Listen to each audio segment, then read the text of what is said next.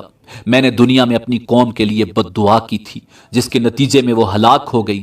آج مجھے اپنی جان کی فکر ہے، میں سفارش نہیں کر سکتا، تم لوگ ابراہیم خلیل اللہ علیہ السلام کے پاس چلے جاؤ، وہ سفارش کریں گے۔ لوگ اللہ کے پیغمبر جد رسول حضرت ابراہیم خلیل اللہ علیہ السلام کی خدمت میں حاضر ہوں گے اور عرض کریں گے آپ اللہ کے نبی اور اس کے خلیل ہیں، اپنے رب کے حضور سفارش کر دیں۔ آپ دیکھ رہے ہیں ہماری کیا حالت ہو رہی ہے۔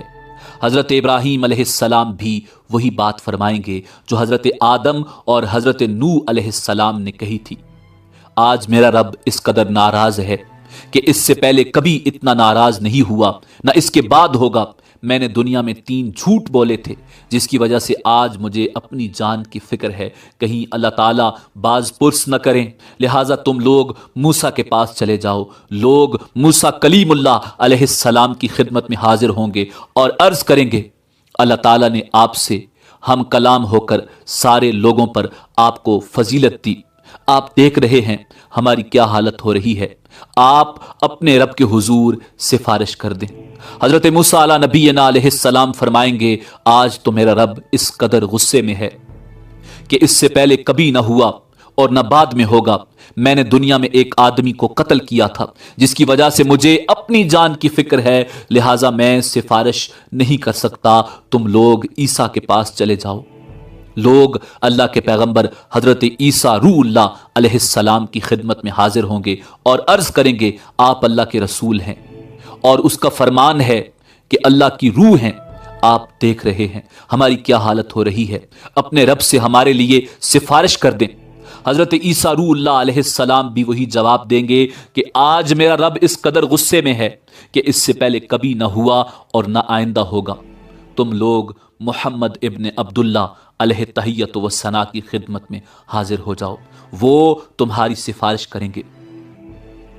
لوگ سید الانبیاء رحمت للعالمین شفیع المسلمین کی خدمت میں حاضر ہوں گے اور عرض کریں گے آپ اللہ کے رسول اور خاتم الانبیاء ہیں، اللہ نے آپ کے اگلے پچھلے سارے گناہ معاف فرما دیے ہیں، آپ دیکھ رہے ہیں ہماری کیا حالت ہو رہی ہے، اپنے رب کے حضور سفارش کر دیجئے کہ وہ ہمارے حساب کتاب کا آغاز فرمائے۔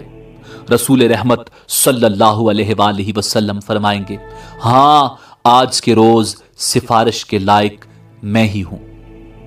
چنانچہ آپ صلی اللہ علیہ وآلہ وسلم کو میدان حشر سے شفاعت کے بلند ترین مقام محمود پر پہنچا دیا جائے گا جو جنت میں عرش الہی کے نیچے ہوگا۔ وہاں پہنچ کر آپ صلی اللہ علیہ وآلہ وسلم اپنے رب کے حضور سجدہ میں گر پڑیں گے اور اللہ تعالیٰ کی حمد و ثنا بیان کریں گے۔ پھر جب اللہ تعالیٰ کا غصہ کم ہوگا تو خالق کائنات ارشاد فرمائے گا اے محمد سر اٹھاؤ اور سوال کرو دیے جاؤ گے، سفارش کرو قبول کی جائے گی۔ یہی شفاعت کبریٰ ہوگی۔ شفاعت کبریٰ کی منظوری کے بعد رسول اکرم صلی اللہ علیہ وآلہ وسلم مقام محمود سے میدان حشر میں واپس تشریف لائیں گے۔ اس کے بعد حق تعالی فرشتوں کی میت میں میدان حشر میں نزول اجلال فرمائیں گے۔ فرشتے زمین کے دور و نزدیک کناروں پر صف بستہ کھڑے ہوں گے۔ 8 فرشتوں نے اللہ تعالیٰ کا عرش تھام رکھا ہوگا۔ عدالت الہی قائم ہو جائے گی۔ ملائکہ، انبیاء، اولیاء اور صلحاء کو بطور گواہ طلب کر لیا جائے گا۔ فرشتوں کو حکم ہوگا کہ وہ لوگوں میں ان کے نامہ اعمال تقسیم کر دیں۔ اہل ایمان کو سامنے سے اور دائیں ہاتھ میں نامہ اعمال دیا جائے گا اور کفار و مشرکین کو پشت کی طرف سے بائیں ہاتھ میں نامہ اعمال دیا جائے گا۔